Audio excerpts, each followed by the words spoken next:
This is an important point because the fact is that one of the reasons why the ties between India and Southeast Asia, which are so deep, are not celebrated and cherished the way that they should, is because in the past, Indian historians have been guilty of trying to portray the people of these Southeast Asian nations as barbarians, as savages, who were civilized by the presence of Indian navies and merchants. And the fact is that's not true because they haven't won those areas militarily.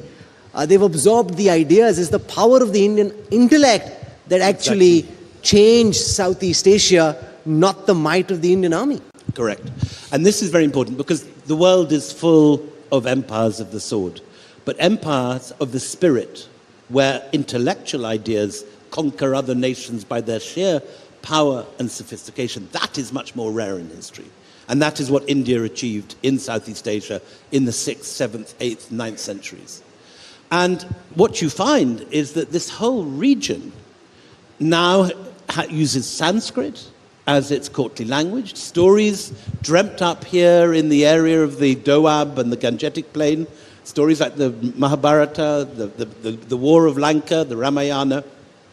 These are sculpted in the Mekong Delta, 10,000 miles east of here, in a completely different part of the world, in a local idiom, but very much telling these Indian stories. So the Indian ability to alter people's mind with storytelling, with mythology, with religion, with philosophy, this is soft power at its most striking.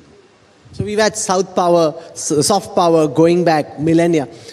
Now, many of you would know that the numeral 0 comes from India. But the fact is that the Romans used to use Latin numbers, and even from 1 to 9, the numbers actually come from India, not directly from India to Rome, but via Arabia and the Arab world. So do you want to talk to us about how the numbers that all of us use today, and arguably the only universal language in the world, correct, is actually an Indian export? So when India tries to project its soft power around the world, often, the idea of yoga is referenced as something which is influenced everywhere.